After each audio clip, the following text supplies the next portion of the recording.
Assalamu alaikum. This is Duraj and you are watching my YouTube channel Duraj Qureshi Official. आज का हमारा topic है access और limiting reagent के बारे में। इसके बारे में हम डिटेल से पढ़ेंगे और ये फर्स्ट ईयर के सेकंड लास्ट टॉपिक है और इसको ख़त्म करने के बाद हम अपने लास्ट टॉपिक की तरफ जाएंगे फर्स्ट ईयर के पहले चैप्टर से स्टैकियोमेट्री के, वो है यील्ड के बारे में। फिर हम उस यील्ड के बारे में पढ़ेंगे, फिर परसेंटेज या एक्चुअल यील्ड क्या होता है, परसेंटेज यील्ड क्या होता है, उसके बाद फार्मूला क्या, वो हम नेक्स्ट टॉपिक में पढ़ेंगे। आज हम अपने टॉपिक की तरफ आते हैं एक्सेस और लिमिटिंग रिएक्टेंट की। सबसे पहले एक्सेस और लिमिटिंग रिएक्टेंट की हमारे पास लिमिटिंग रिएक्टेंट के बारे में हम देखते हैं। लिमिटिंग रिएक्टेंट के बारे में हम आज देखेंगे। सबसे पहले लिमिटिंग रिएक्टेंट की हम डेफिनेशन की तरफ जाएं तो लिमिटिंग रिएक्टेंट की वो डेफिनेशन होगी, यानी कि वो रिएक्टेंट जो केमिकल रिएक्शन के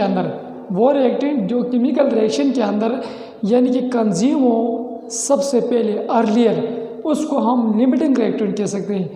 या तो हम कह सकते हैं कि वो रिएक्टेंट जो हमें मोल या जो प्रोडक्ट है वो हमारे पास उसके रेशियो ज़्यादा दे, उसको हम लिमिटिंग रिएक्टेंट कहते हैं। डिफिनीशन लिखें तो ये कि the reactant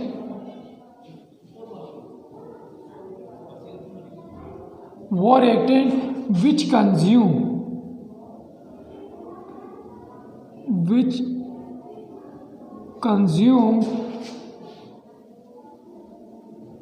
earlier in a chemical reaction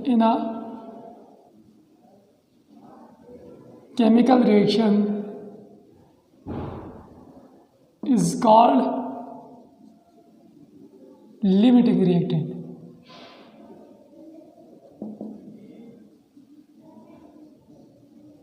ये हमारा पास पहली डिफिनीशन है लिमिटिंग रिएक्टेंट की। दूसरी डिफिनीशन के बारे में हम बात करें तो कुछ इस तरह से होगी कि the reactant which give us least number of product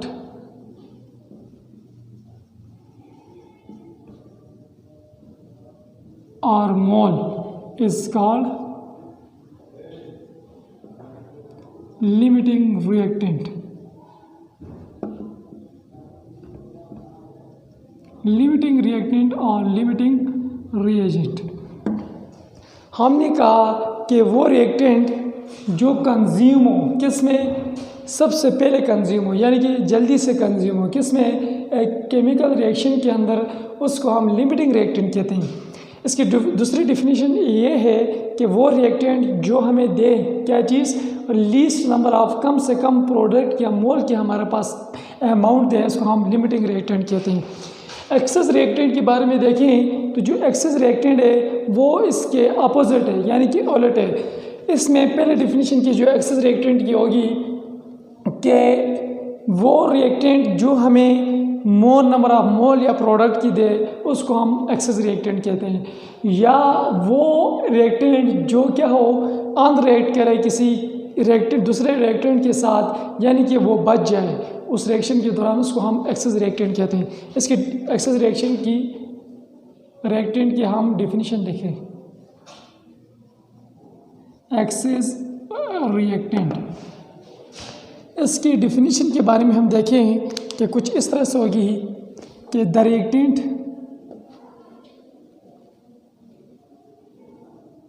which give more number of product and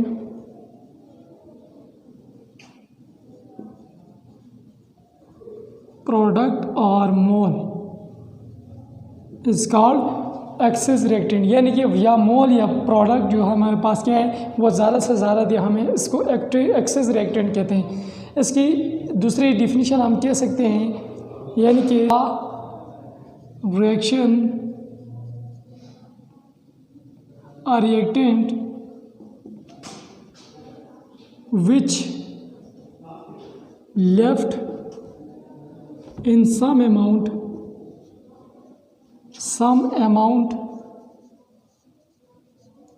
mean unreact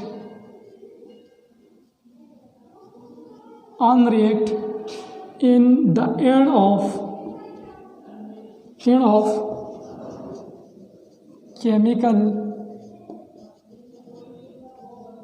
reaction is called excess reactant। मैंने कहा कि वो रिएक्टेंट जो लेफ़्ट हो यानी कि बच जाए, किसमें थोड़े से अमाउंट में बच जाए, यानी कि अनरिएक्ट करे किसी रिएक्टेंट के साथ, किसमें एक एंड में आखिर में केमिकल रिएक्शन के, उसको हम क्या कहते हैं, एक्सेस रिएक्टेंट। अभी हम फार्मूले हैं कुछ एक्सेस रिएक्टेंट और मोल, प्रोडक्ट के मोल वगैरह इसको फाइंड करने के लिए। सबसे पहले हम आते हैं एग्जांपल्स की तरफ, फार्मूला की तरफ। फार्मूला क्या हो सकते हैं? पहला फार्मूला होता है कि हमारे पास एक इक्वेशन दी हो, हम एग्जांपल से करेंगे कि हमें कहे कि इसमें एक्सेस या लिमिटिंग रिएक्टेंट है कि नहीं। सबसे उसके लिए जो फार्मूला होता है वो होता है stoichiometric coefficient of first reactant divided by stoichiometric coefficient of second reactant, और ये इक्वल होगा मोल of first reactant divided by mole of second reactant. ये तो हमारे पास, हमें इसके जब हम फाइंड करेंगे आखिर में आंसर आएगा, यानी कि जब स्टोइकोमेट्रिक कोएफिशिएंट फर्स्ट रिएक्टेंट के और सेकंड रिएक्टेंट के जब ये इक्वल होंगे मोल ऑफ फर्स्ट रिएक्टेंट और मोल ऑफ सेकंड रिएक्टेंट के, तो उस टाइम ये कुछ उस रिएक्शन के अंदर लिमिटिंग और एक्सेस रिएक्टेंट नहीं होगा। जब ये दोनों यानी कि फर्स्ट रिएक्टेंट स्टोइकोमेट्रिक कोएफिशिएंट के, सेकंड रिएक्टेंट स्टोइकोमेट्रिक कोएफिशिएंट के वो इक्वल ना हो मोल ऑफ फर्स्ट रिएक्टेंट और सेकंड रिएक्टेंट के, उस वक्त हमारे पास कुछ एक दो रिएक्टेंट में से एक लिमिटिंग और एक्सेस रिएक्टेंट होगा। वो क्या, उसको फाइंड करने के कौन सा फार्मूला है एक्सेस लिमिटिंग रिएक्टेंट को? वो हमारे पास फार्मूला होता है मोल ऑफ फर्स्ट यानी कि reactant divided by stoichiometric coefficient of first reactant, और ये इक्वल होते हैं फिर मोल of second reactant divided by stoichiometric coefficient of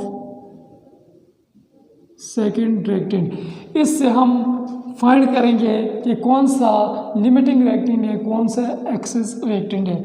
उसके बाद हमें दिया हो यानी कि लिमिटिंग रिएक्टेंट के मोल दिए हों, हमें कहे कि ये दूसरा जो इसमें रिएक्टेंट होगा उसको कैसे फाइंड करेंगे।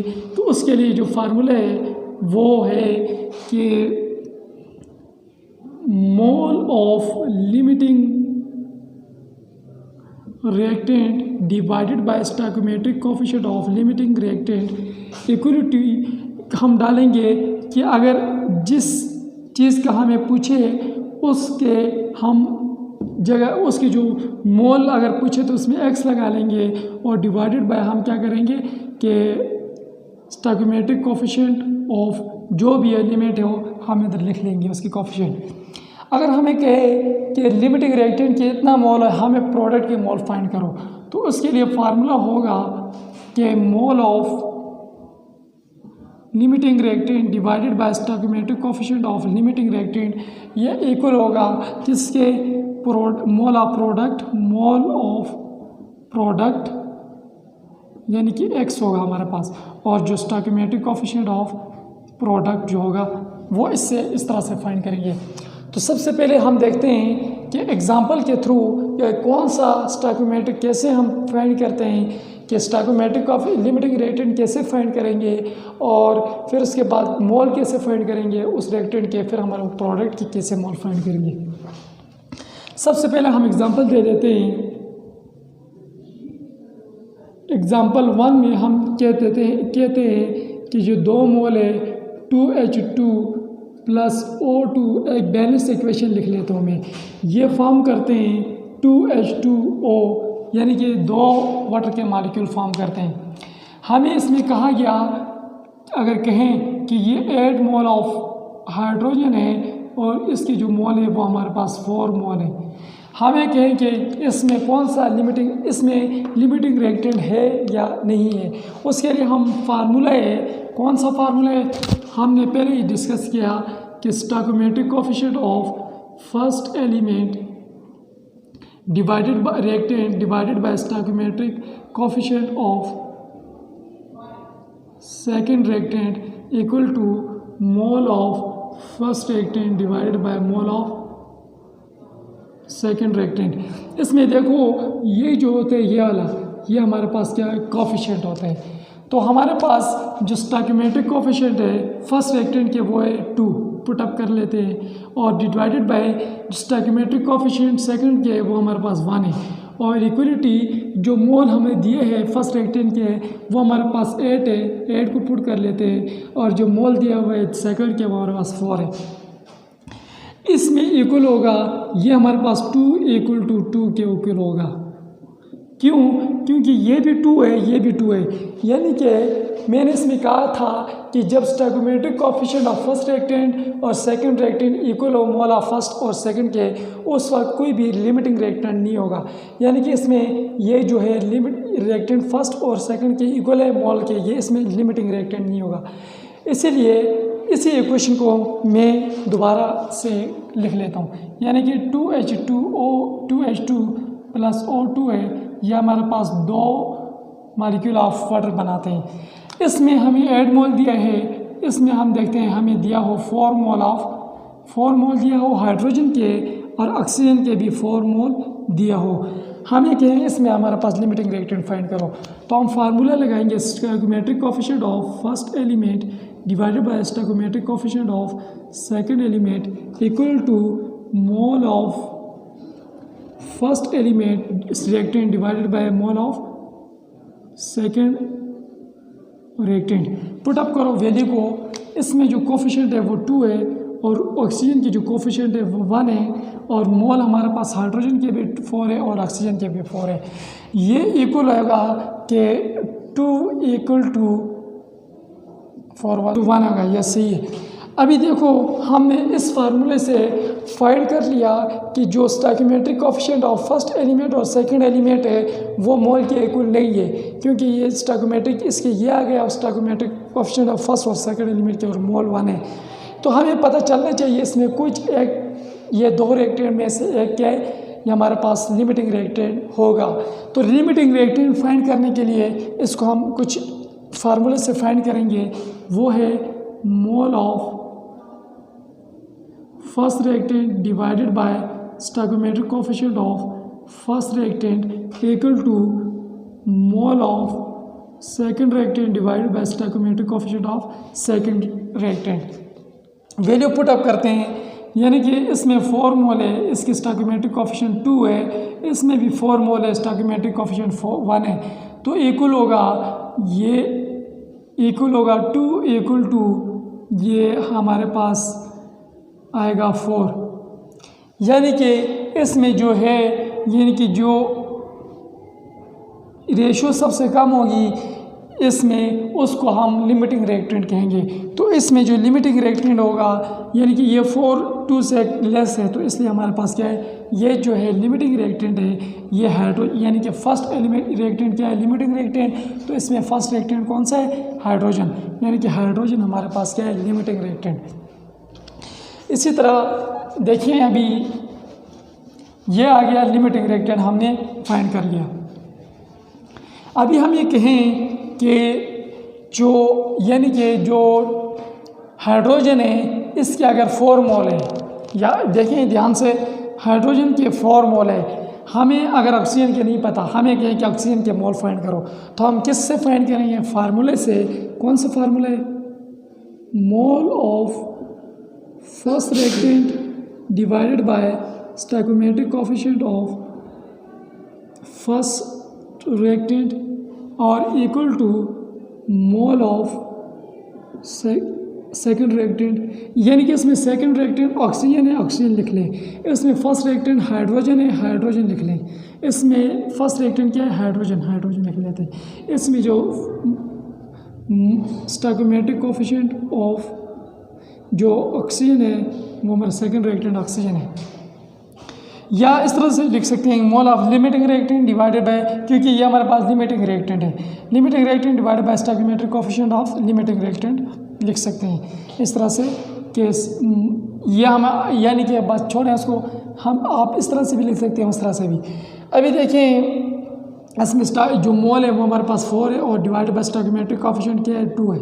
इसमें हमारे पास मोल फाइंड करने हैं, तो ये हमारे पास प्रोडक्ट के मोल नहीं पता, ऑक्सीजन के मोल नहीं पता, एक्स लगा लिया हमने। स्टोइकोमेट्रिक कोफिशिएंट 1 है तो ये 1 आके इधर मल्टीप्लाई हो जाएगा, ये 2, ये हमारे पास इक्वल होगा एक्स के, ये जो एक्स है वो इक्वल होगा किसके, ये 2 के इक्वल होगा। यानी कि 4 मोल हाइड्रोजन है तो हमारे पास 2 मोल हमारे पास ऑक्सीजन होंगे। ये किसको रिप्रेजेंट करते हैं कि mole of oxygen, mole of O2, यानी कि हमने इसके ज़रिए इसके मोल फाइंड कर लिया। अभी हमें कहें कि जो अगर स्टोइकोमेट्रिक कोफिशिएंट है, लिमिटेड रिएक्टेंट दिया हो, उसके 4 मोल हैं, तो बताएं कि जो प्रोडक्ट है उसके कितने मोल बनेंगे। उसके लिए फार्मूला है mole of limiting reactant divided by stoichiometric coefficient of limiting reactant. ये लिमिटिंग रिएक्टेंट, इसलिए मैंने लिमिट एल लिखा है, लिमिटिंग रिएक्टेंट। ये इक्वल होगा, यानी कि जो प्रोडक्ट के मोल ऑफ प्रोडक्ट, ये कौन से, और स्टोइकोमेट्रिक कोफिशिएंट ऑफ प्रोडक्ट, इसमें वैल्यू पुट करें। देखिए जो लिमिटिंग रिएक्टेंट है उसके मोल 4 है और स्टोइकोमेट्रिक कोफिशिएंट क्या है, 2 है, और ये इक्वल टू मोल कितने हमें नहीं पता और स्टोइकोमेट्रिक कोफिशिएंट इसके 2 है, तो ये हमारे पास आ जाएगा इक्वल टू एक्स, तो 8 डिवाइडेड बाय 2, 4 1 एंड 4 2 4 आर 8, ये आ जाएगा 4।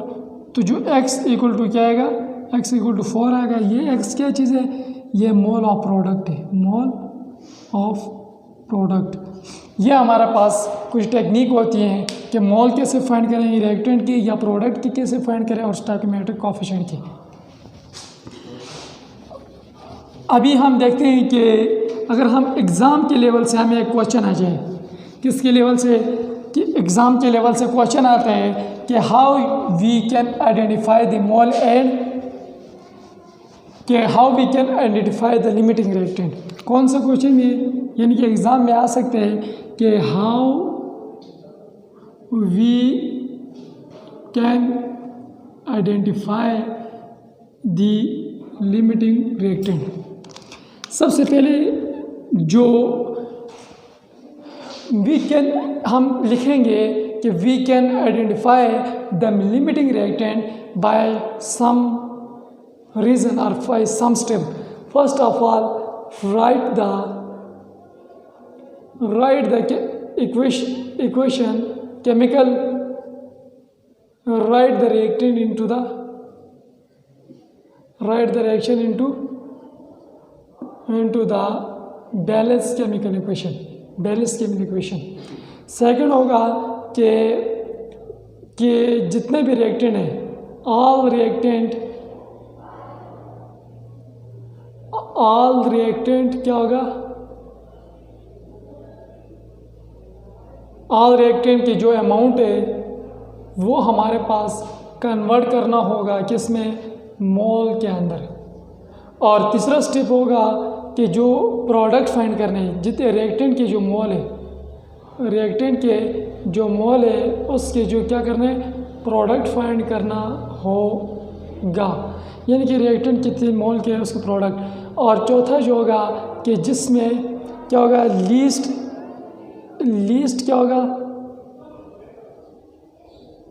अमाउंट ऑफ मोल और प्रोडक्ट होगा, लिस्ट अमाउंट ऑफ मोल और प्रोडक्ट होगा, उसको हम क्या कहेंगे, लिमिटिंग रिएक्टेंट। तो आज का जो हमारा टॉपिक था वो लिमिटिंग और एक्सेस रिएक्टेंट के ऊपर था। तो हमने मुख्तलिफ एग्ज़ाम्पल के डिफिनीशन के एग्ज़ाम्पल के थ्रू मुख्तलिफ फार्मूले के ज़रिए हमने अपने टॉपिक को फिनिश कर लिया और हम अपने दूसरे टॉपिक में मिलेंगे जो है यील्ड के बारे में। उसमें हम मुख्तलिफ किस्म के डिफिनीशन वगैरह से हम उस कॉन्सेप्ट को क्लियर करेंगे। लेक्चर मेरे आपको अच्छा लगा है तो आप ज़रूर सब्सक्राइब करना ना भूलें और साथ में बेल आइकन और लाइक ज़रूर करें। सो मिलते हैं आप नेक्स्ट लेक्चर के